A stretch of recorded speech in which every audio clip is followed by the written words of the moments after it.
Assalamualaikum warahmatullahi wabarakatuh.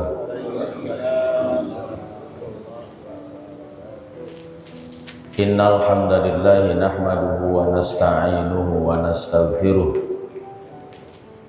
wa na'udzu billahi min shururi anfusina wa min sayyiati a'malina may yahdihillahu fala mudilla lahu wa may yudlilhu fala hadiya lahu. Asyhadu an la ilaha illallah wahdahu la syarika lah wa asyhadu anna sayyidana wa nabiyyana Muhammadan abduhu wa rasuluh. Allahumma salli wa sallim wa barik ala sayyidina wa habibina wa syafi'ina wa qurrati a'yunina wa maulana Muhammadin wa ala alihi wa ashabihi ajma'in. Amma ba'du. Qala Allah ta'ala fil Qur'anil Karim, a'udzu billahi minasy syaithanir rajim. Bismillahirrahmanirrahim. Yarfa'illahu alladhina amanu minkum walladhina utul ilma darajat. Allah akan mengangkat derajat orang-orang yang beriman dan berilmu hingga beberapa derajat. Wa qala an-nabiy sallallahu alaihi wasallam, kun 'aliman aw muta'aliman aw mustami'an aw muhibban wa la takun khamisan fatahna. Jadilah engkau orang alim, orang yang mengajar. Jika tidak mampu mengajar, jadilah orang yang belajar. Jika tidak mampu belajar, jadilah orang yang mendengar. Jika tidak mampu mendengar, jadilah pencinta ilmu. Tapi jangan menjadi orang yang kelima, kata Rasulullah, dia akan celaka. Ngajar tidak, belajar tidak, mendengar tidak, mencinta juga tidak, maka celaka. Jamaah yang dimuliakan Allah Subhanahu wa taala, yang sama-sama kita hormati Ketua DKM Masjid Besar Nurul Amin Bapak Ustaz Sudirman Fahimito dan seluruh jajaran pengurusnya, Pak Haji Kasanto yang telah membuka ta'lim ini. Mudah-mudahan kita semua yang hadir pada kesempatan pagi hari ini, Bapak-bapak, Ibu-ibu, selalu ada dalam rahmat, nikmat dan keberkahan dari Allah Subhanahu wa taala. Amin ya rabbal alamin. Tidak pernah henti-hentinya kita memanjatkan puja serta puji syukur kehadirat Allah, karena hingga pagi hari ini, detik ini, kenikmatan yang Allah berikan kepada kita masih kita rasakan dan masih kita nikmati. Alhamdulillah, sebagai tanda syukur kita kepada Allah, kita pergunakan sisa umur ini, kesehatan ini untuk ibadah kepada Allah Subhanahu wa taala. Salawat serta salam juga selalu kita sampaikan pada junjungan kita baginda Nabi besar Muhammad sallallahu alaihi wasallam, kepada keluarga serta para sahabat-sahabatnya. Mudah-mudahan salawat serta salam yang kita selalu sampaikan, kelak yaumil akhir kita mendapatkan syafaat dari Rasulullah sallallahu alaihi wasallam. Amin ya rabbal alamin. Hadirin jamaah rahimakumullah, mari bersama-sama kita lanjutkan ta'lim kita, bahas kitab tafsir Jalalain, masih membahas surat Ali Imran. Sekarang ayat 316, ayat 116. Sekarang sudah sampai ayat 116.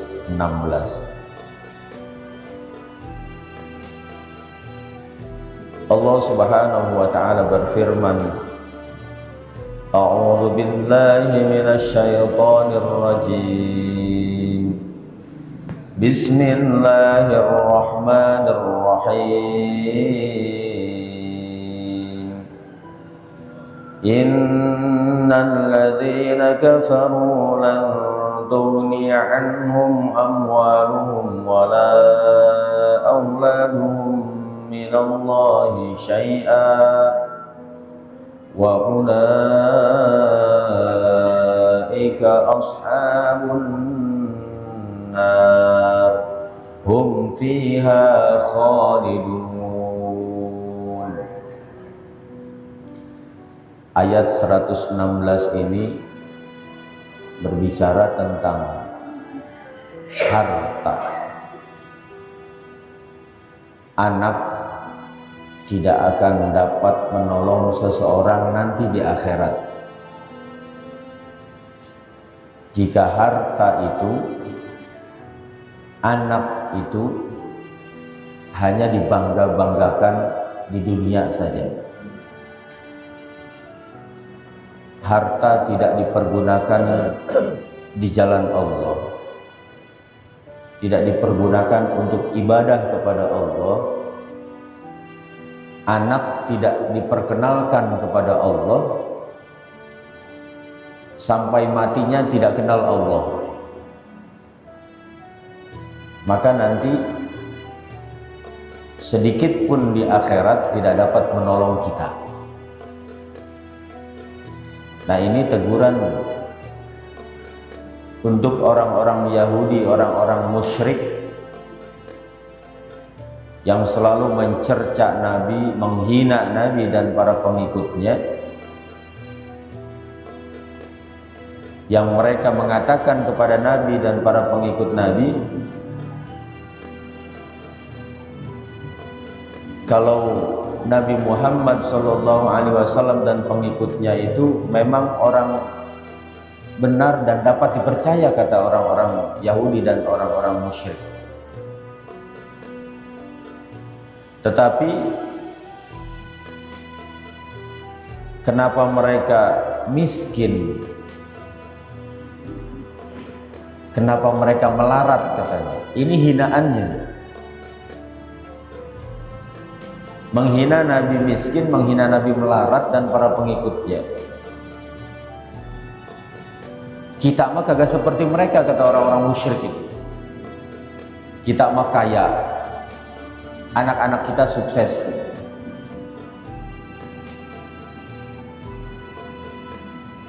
Anaknya banyak dan sukses.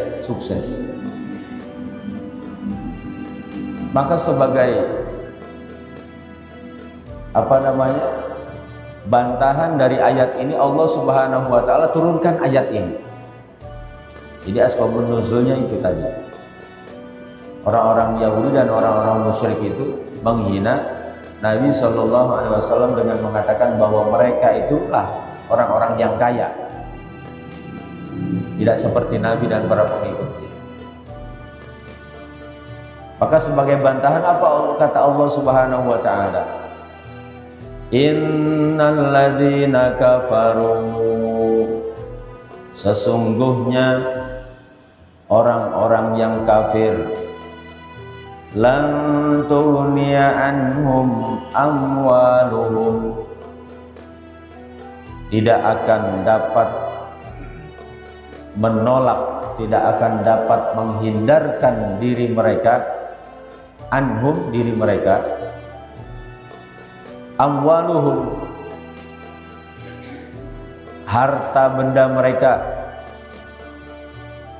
wala auladuhum, juga anak-anak mereka, minallahi, dari Allah. Maksudnya minallahi ini dari siksa Allah Subhanahu wa ta'ala. Ketika mereka menghina Nabi, mengolok-olok Nabi dengan ujaran-ujaran seperti tadi itu, ujaran penghinaan terhadap Nabi, dibantah langsung oleh Allah Subhanahu wa ta'ala. Ketika mereka membanggakan harta mereka, ketika mereka membanggakan anak-anak mereka yang sukses menurut otak pikiran manusia saja, tidak sukses menurut Allah, maka kata Allah, ingat bahwa orang-orang kafir itu tidak akan mampu menghindarkan diri dari siksa Allah Subhanahu wa ta'ala. Harta mereka, anak mereka, kekayaan mereka tidak akan mampu menghindarkan diri mereka semua dari azab Allah Subhanahu wa ta'ala. Ini ayat berlaku untuk kita pula, bahwa ketika kita tidak mengenalkan anak kita kepada Allah, anak kita nggak bisa sholat, anak kita nggak bisa pergi haji, nggak bisa pergi umroh, padahal keluar negeri setiap minggu. Negara mana yang belum dia sampai, yang belum dia kunjungi? Hampir sudah semua. Tapi umroh belum, haji belum. Karena tidak mengenal Allah Subhanahu wa ta'ala. Harta, pangkat, jabatan tinggi,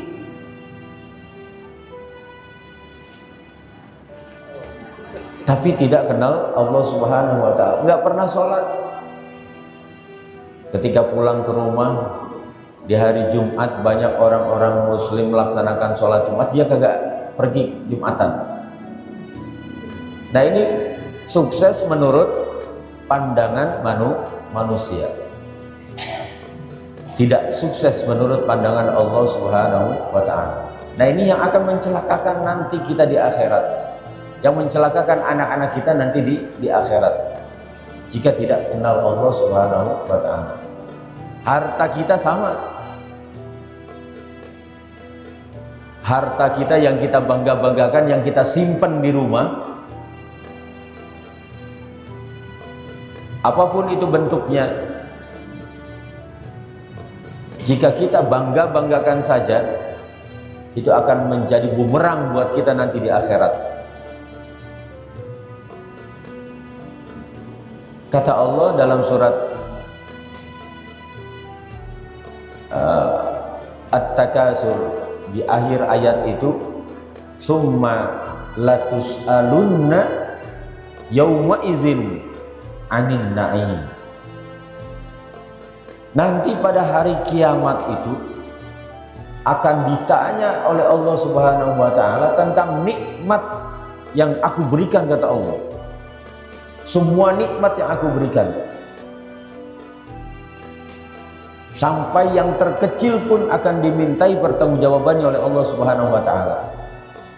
Ini gelas yang kita miliki nanti nih, yang ada di rumah, akan dimintai pertanggungjawabannya di hadapan Allah Subhanahu wa ta'ala, meskipun cuma gelas. Akan dimintai pertanggungjawabannya oleh Allah Subhanahu wa ta'ala. Apalagi harta yang kita miliki banyak sekali. Makanya kata Rasulullah Sallallahu Alaihi Wasallam di dalam salah satu hadis Rasulullah Sallallahu Alaihi Wasallam, ada 3 orang yang akan mendapatkan naungan Allah Subhanahu wa ta'ala ketika di padang mahsyar nanti.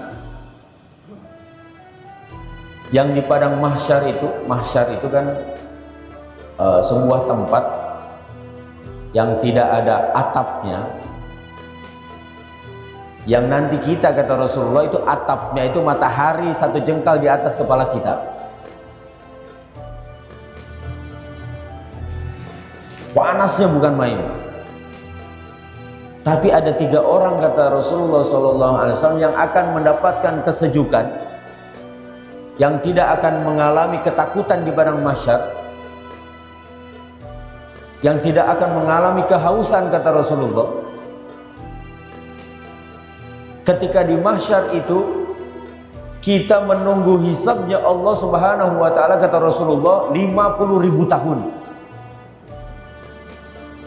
Di mana 50.000 tahun itu manusia semuanya merasakan ketakutan, merasakan kehausan sampai tenggorokannya itu terputus berdarah-darah. Bentar-bentar nyala nundang begini, sampai sudah tidak ada kering, udah nggak ada nih, saking keringnya. Ini tenggorokan sampai berdarah, kata Rasulullah. 50.000 tahun itu masa berdiri kita tuh Pak menunggu. Bayangin keringat nanti di mahsyar itu bisa banjir sama keringat itu, kata Rasulullah, sampai sebetis ini nih keringatnya. Siapa 3 orang itu, kata Rasulullah Sallallahu Alaihi Wasallam? Yang pertama, kata Rasulullah, orang yang selalu membaca Al-Quran, mengharap ridho Allah Subhanahu Wa Taala. Ternyata orang-orang yang belajar Al-Quran, orang-orang yang mau membaca Al-Quran, orang-orang yang mau ngaji Al-Quran, itu menjadi orang spesial nanti di mahsyar itu. Ketika orang lain merasakan panasnya matahari 1 jengkal di atas kepala, orang-orang yang ikhlas setiap hari membaca Quran, tadarus Al-Quran, maka mereka menjadi orang-orang spesial nanti di mahsyar. Tidak merasakan kepanasan, tidak merasakan kehausan, hanya kesejukan yang dia rasakan. Yang kedua, kata Rasulullah, siapa? Para muazin yang mengumandangkan azan di masjid semata-mata mengharap ridho Allah Subhanahu Wa Taala, bukan mengharapkan bayaran. Awas, hati-hati ini ya. Kagak dibayar sama DKM, kagak datang-datang azan. Azan karena Allah memanggil, niat memanggil orang untuk sholat, ikhlas dia aja. Ternyata profesi yang tidak banyak dirindukan oleh orang ini ternyata menjadi spesial nanti di mahsyar, menjadi orang spesial di mahsyar. Asbab memanggil orang. Aduh, besok saya latihan azan di rumah, pengen azan di masjid, ingin menjadi orang spesial nanti di mahsyar. Boleh, itu silahkan ya. Bahkan kalau bisa di DKM itu ada catatan tuh, Zuhur Pak Haji Kastanto, Asar Pak Haji ini, Maghrib ini, udah ada catatannya itu aja. Brerot udah nungguan antrian azan, saking pengen menjadi orang spesial nanti di mahsyar. Nah ini di masjid kampung di Tasik saya, yang azan itu kagak ada. Masya Allah. Pas muncul aki-aki yang suaranya udah ngempos, putus-putus lagi. Allahu Akbar. Ternyata aki-aki itu menjadi orang spesial nanti di akhirat itu, di mahsyar itu. Anak muda kagak ada yang spesial. Anak muda nggak ada yang ingin jadi orang spesial nanti di mahsyar. Oh, ternyata ketika aki-aki itu ditanya, Ki, kenapa sih udah tua masih pengen azan aja? Dia tahu ternyata nanti di mahsyar itu saya akan menjadi orang spesial nanti, kata Rasulullah. Maka dia azan. Padahal kagak ada lagi yang azan gitu, maksudnya di masjid Allah. Azan, suaranya udah ngempos, putus-putus lagi, coba bayangin. Setiap saya ke Tasik itu Pak Haji, suaranya dia terus azan itu. Iya. Yang ketiga, kata Rasulullah Sallallahu Alaihi Wasallam, siapa yang menjadi orang spesial nanti di mahsyar itu? Orang kaya ternyata. Orang kaya yang taat beribadah kepada Allah. Kalau orang miskin taat kepada Allah itu biasa itu, sudah lumrah. Nah ini orang kaya, kata Rasulullah, yang menjadi orang spesial nanti di mahsyar, orang kaya yang taat kepada Allah, menjadi orang spesial.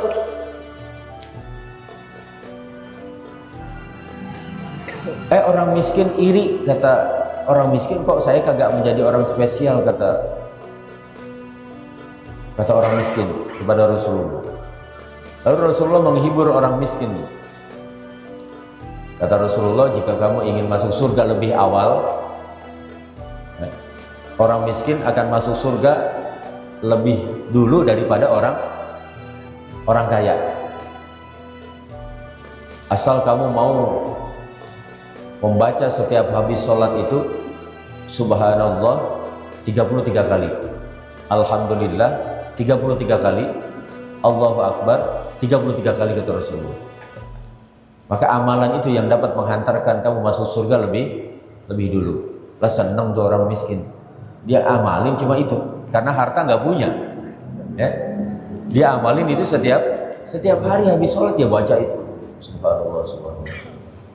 Maka itu dasar kita mengucapkan Subhanallah 33 kali, Alhamdulillah 33 kali, dan Allahu Akbar 33 kali. Nah ini ternyata ada 3 golongan yang menjadi orang spesial nanti di mahsyar, kata Rasulullah Sallallahu Alaihi Wasallam. Nah ini kaitannya dengan harta yang kita miliki. Ternyata nanti di akhirat itu akan dimintai pertanggungjawabannya di hadapan Allah Subhanahu Wa Taala.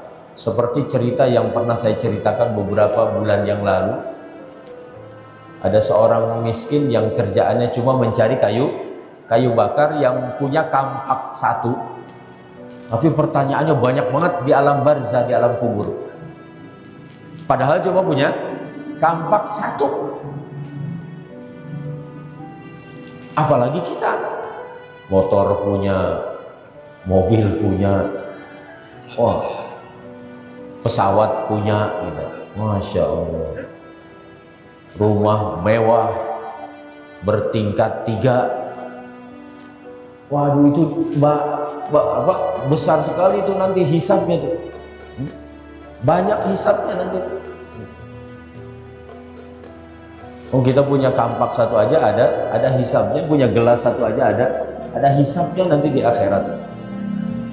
Tapi mudah-mudahan harta yang kita miliki, pangkat jabatan yang kita miliki, semuanya mampu melewati hisabnya Allah Subhanahu wa Ta'ala. Amin ya rabbal alamin. Maka jamaah yang dimuliakan Allah Subhanahu wa Ta'ala, ini kata Allah, orang-orang kafir tidak akan dapat menghindarkan diri mereka, harta mereka, anak-anak mereka dari azab Allah Subhanahu wa Ta'ala sedikit pun. Maka ketika mereka tidak mampu menghindarkan diri, kata Allah, sudah dipastikan oleh Allah Subhanahu wa Ta'ala, wa ulaika ashabun nar. Mereka itu adalah sebagai penghuni neraka. Mereka itu sebagai penghuni neraka. Nauzubillah. Jangankan sebagai penghuni neraka, mencium panasnya api neraka dari jarak 40 tahun perjalanan, itu sudah panas bener. Apalagi nyebur, nyungsep di dalam neraka. Udah gitu kata Allah, hum fiha khalidun. Mereka kekal lagi di dalamnya sebagai bahan bakarnya api neraka. Kalau sudah kekal di dalamnya ya nggak bakalan pindah dari neraka, sebagai tempat kehidupan yang kekal selama-lamanya buat mereka, yaitu orang-orang kafir, orang-orang musyrik kepada Allah Subhanahu wa Ta'ala. Lalu pertanyaannya, orang-orang muslim berarti bakalan masuk surga meskipun awalnya dicemplungin di dalam neraka. Apakah benar kayak begitu? Benar, orang yang beriman, orang Islam ada jaminan masuk surga, tapi dicuci dulu biar bersih dosanya, baru dimasukkan ke dalam surga. Mau dicuci dulu atau mau langsung masuk surga? Pasti jawabannya langsung pengen langsung masuk surga. Tapi Rasulullah ingatkan kita, kata Rasulullah, jangan sampai kamu menjadi orang-orang pendusta, kata Rasulullah. Ketika kamu ditanya, kamu pengen masuk surga? Pengen, wahai Rasulullah. Tapi kamu tidak pernah menghindarkan diri, tidak pernah melaksanakan amalan-amalan yang menghantarkan kamu masuk ke dalam surga. Maka bohongan kamu masuk surganya itu. Maka bohong kamu pengen masuk surganya. Kalau beneran masuk surga, pengen masuk surganya, maka kerjakan amalan-amalan yang dapat menghantarkan kamu masuk ke dalam surga. Lalu ditanya lagi oleh Rasulullah SAW, kamu pengen masuk neraka?